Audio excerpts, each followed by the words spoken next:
folks, Rich Bassini coming to you today to do, well, not a demo video, but I guess it's just a informational video about a product I have returned. And I just want to tell you a little about it. It's this printer right here, folks. For those who are following up on this printer, there was a little situation with it, and I'm just going to go over it really quick. This printer was sent out to a potential buyer, and the person bought it and didn't take it out of the wrapping and sent it back to me, but in transition from point A to point B, coming back here, the printer had some parts pop off on it during shipment, and it's not through my wrongdoing, it's the way the buyer packed it up. And that's why I always say it's very important that when you're shipping something back, especially electronics, to make sure it's packaged properly, because this is the end result. You end up having a broken printer, and that's what happens here. So that's what happened with this printer. This printer was functional at one point. It still powers up. What happened was, let me explain. What happened was, I tried to, these pieces were rattling inside. They go to the drive belt for the printer cartridges. So what happened was, when I got it back, these things were, shaking the printer around. I thought something was kind of funny because the way it was packaged. And I found these two pieces hanging out in there. So when you try, if you were to power it up, the print head wouldn't go back and forth, wouldn't oscillate to go back or forth. This has to be put back in there and inserted somehow. I'm not familiar with these printers as far as repair wise. I check printers out to make sure they print, they do everything functional, but when it comes to actual repairs to try to make it work, like as far as put pieces back to it like this, I couldn't do that. So let me explain what happened here, and this is my fault. This printer was functional at one point. The only thing you needed if you did buy it was you would need cartridges for it, toner cartridges. That's the way it was going to be at that point in time. You would just need toner cartridges.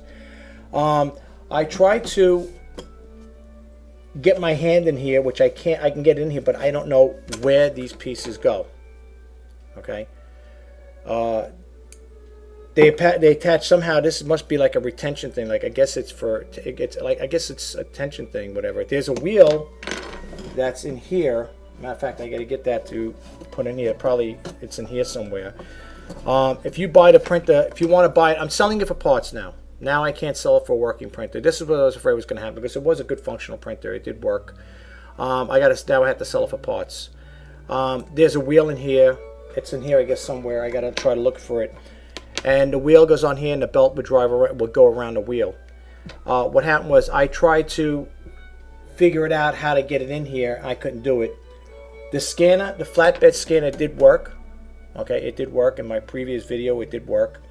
I noticed though the wire has been severed for it, so now the scanner will not power on, but the scanner glass is good. I mean, everything is good. This will work.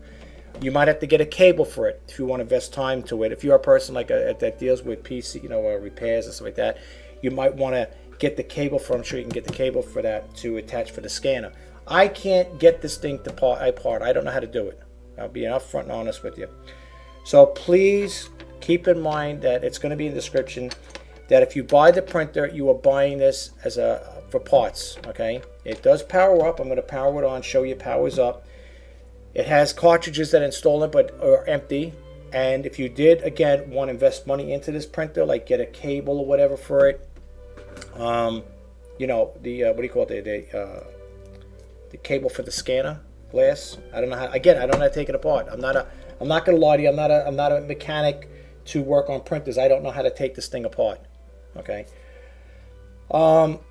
All I know is I remember seeing something back there where the cable for the scanner the scanner does work. It's just the cable the wire looks like it's been cut or severed. Okay. But the scanner does work though. It was in my previous video. I did a test on it, and it did work. Okay. This printer was a functional printer at one point. It did work. It's a shame because it's a nice clean printer. And now, unfortunately, I got to sell it for parts not working. It works, but it don't work. You know what I'm saying? It powers on. The flatbed did work. Like I said, you got to get that cable to make it connect again to make it work. Yeah, unfortunately, don't. Everything is good on it as far as that part goes. Again, I'm selling this as a non-working printer. Okay, it's like I said, it's not. If I'm selling it for parts only, so keep that in your mind. So if you get it, please don't email and say I ordered that printer from you, and I got it and it doesn't work. You're not going to get it to work.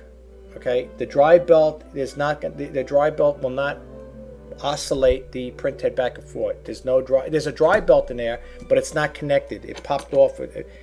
It popped off of this thing. There's a little wheel that's in here. It probably fell in here. It goes around here, and then the dry belt goes on. You got to mount this somewhere. I don't know how to mount it, and I can't figure that one out.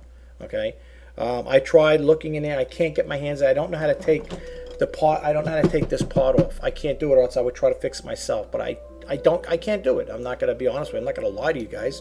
I don't know how to fix it. Okay, that's the only thing I could think of. This here might have went somewhere. I think it goes like that. It looks like it fits in there, that spring, and this would probably attach to something. This probably either that. This goes on, either it clamps around on something, and then like it gives you a little tension on there. I don't know. It probably keeps a little tension on it somehow. I don't. If you're a printer guy that knows how to fix these things, you can figure it out, or you can fix it. You got yourself a decent printer. The only thing you're going to need is a cable. When you take it apart, you're going to have to get the cable for the scanner. The scanner does work. It definitely does work. I know it works because I did a preview on it earlier, but I noticed the cable, the wire in there, the cable has been split. It's been severed. I'll find that little roll in here. I'll put it on a little plastic bag, and I'll put it in here. And if you are the lucky buyer of it, remember, you're buying this printer. It's a non-working printer. You're buying it for parts only. So please, please keep that in mind, okay? I don't want to get any emails or a week later, 2 weeks later, or a month later. Yeah, I bought that printer from you and it doesn't work. It's not going to work, okay? So just please keep that in mind, all right? That's basically all I want to tell you about the printer. I have a cord here that I plugged in that the printer does power on. And you'll see it here. Okay, you're gonna get an error over here, paper jammed. All right, there's no paper in there. Okay, there's no paper in there, so I guess I don't know what happened with that part, but there's no printer. There's nothing there to jam it. Okay, invalid operation. Like I said, this was working at one point, and now it's not. You know, that's what happens when you send printers out or send the items out, and then later on. They come back to you because they're not packaged properly. They end up getting broken. This is what I was always afraid of happening. And you know what? Sometimes they say, it's an old saying, the things you fear the most comes upon you. Well, I guess that was one of my fears at one time, sending these things out, and it came back, and that's the end result. That's why, folks, I can't stress it enough that if you're the lucky buyer of this printer, or any printer or any electronics from anybody, however you buy from that person, the way they send it to you, ship it back the same way. Okay, please ship it back the same way. And yeah, see, it's saying over here, turn off printer, open scanner unit, remove paper.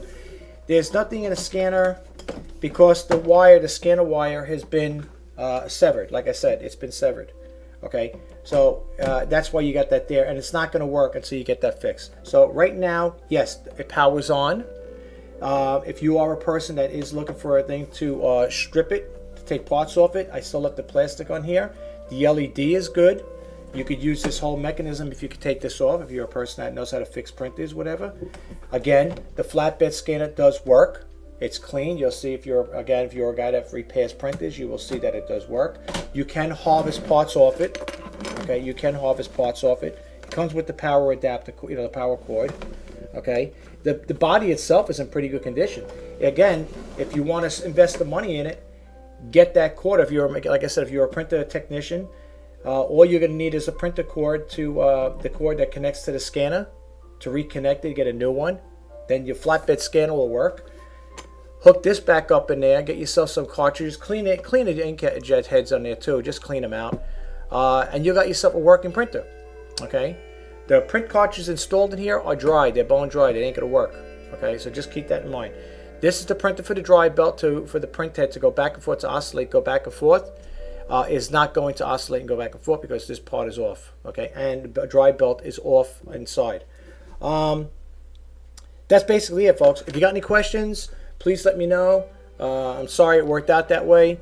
This was, again, like I said again, it was a functional printer, and this is the result of getting a printer, an item back from a buyer, not properly shipped, not properly packaged, and it probably got banged around in there because when I picked the package up from the post office, the box, I was moving around and this thing was rocking and rolling back there. It was shifting back and forth. It wasn't packed properly, okay? It looked like the buyer just took it, threw it in a box, threw the bubble wrap around it, and that's it, and sent it off. With no care. You could see there was no care and love on it, you know what I'm saying? When I send stuff out, I wrap them up in cardboard. I make sure it's well packaged, top and bottom, so in case something happens where if it did drop on the top or whatever, it has packing on it to protect it, you know. The same thing with the bottom part of it. And I always put on the box this side up so it's not packaged upside down. I don't know how this person sent it back. That's the aftermath. Otherwise, that's it. Again, this is for the Epson CX8400, and it is being sold for parts not working. Okay, it does power up. If you're, like I said again, if you're a printer technician, you want to harvest parts off it, you can do that there. It's clean. You decide for yourself. Guys, have a great day, and I'll talk to you soon. Thanks again for stopping by. Bye.